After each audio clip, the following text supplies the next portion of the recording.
इस वक्त पूरे देश में एआई इंजीनियर अतुल के सुसाइड की खबर जमकर सोशल मीडिया पर सुर्खियां बटोर रही है और पूरे देश में एक चर्चा का विषय बनी हुई है। साथ ही इस खबर ने समाज में एक नई बहस छेड़ दी है। ऐसा ही मामला यूपी के बरेली से सामने आया है, जहां एक सेल टैक्स अधिकारी का बेटा शादी से लेकर अब तक का अपना दर्द सोशल मीडिया पर बयां कर रहा है। इसकी एक वीडियो भी काफी वायरल हो रही है। बरेली के थाना प्रेमनगर क्षेत्र के गांधीनगर में रहने वाले शिवम की शादी 8 नवंबर 2019 को नैनीताल की सिद्धि सक्सेना से हुई थी। शिवम का आरोप है कि शादी के कुछ दिनों बाद ही उसकी पत्नी मायके चली गई। वहां से उसने फोन करके 20 लाख रुपए की डिमांड की। शिवम का आरोप है कि उसके परिवार ने जब रुपए देने से इनकार कर दिया तो पत्नी सिद्धि ने पूरे परिवार को दहेज उत्पीड़न के मुकदमे में फंसाने की धमकी दी। शिवम ने बताया कि मेरी पत्नी अब तक मेरे और मेरे परिवार के ऊपर 7 मुकदमे झूठे दर्ज करवा चुकी है। परेशान करने के लिए कुछ मुकदमे नैनीताल में और कुछ मुकदमे बरेली में दर्ज हैं।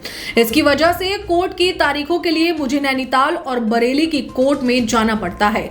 इस कारण से मुझे नौकरी भी छोड़नी पड़ गई है। शिवम ने इस संबंध में एक वीडियो जारी करके अपना दुख दर्द बयां किया है। शिवम ने वीडियो जारी कर कहा कि मैं बहुत परेशान हो गया हूं। मेरे परिवार में हम 3 लोग हैं, मैं, मेरे पिता जो सेल टैक्स ऑफिसर है और मेरा एक छोटा भाई। मेरी शादी 8 नवंबर 2019 को सिद्धि सक्सेना से हुई थी। मेरी पत्नी के परिवार में 5 लोग हैं, पत्नी, उनके माता पिता और 2 भाई। शादी के कुछ समय के बाद ही पत्नी ने मुझे परेशान करना शुरू कर दिया था। मुझसे एक मोटी रकम की मांग की जा रही थी। मेरी पत्नी को पता था कि मेरी मां नहीं है, उनको गुजरे हुए करीब 14 साल हो चुके हैं। पत्नी के परिवार वाले हमसे नाजायज 20 लाख रुपए की मांग करने लगे थे, ये कहकर कि उनकी बेटी को बीएससी नर्सिंग के बाद सरकारी जॉब मिल जाएगी। जॉब के लिए उत्तराखंड में रिश्वत देनी है। एक रिकॉर्डिंग के आधार पर मैंने एफआईआर दर्ज करवाई थी। उस मुकदमे में मेरी पत्नी और ससुराल वालों पर चार्जशीट दर्ज हो चुकी है। उसके बाद भी वो लोग नहीं माने। मेरी पत्नी ने हमारे ऊपर करीबन 7 से 8 झूठे मुकदमे दर्ज करवाए हैं, जो सारे के सारे गलत पाए गए हैं।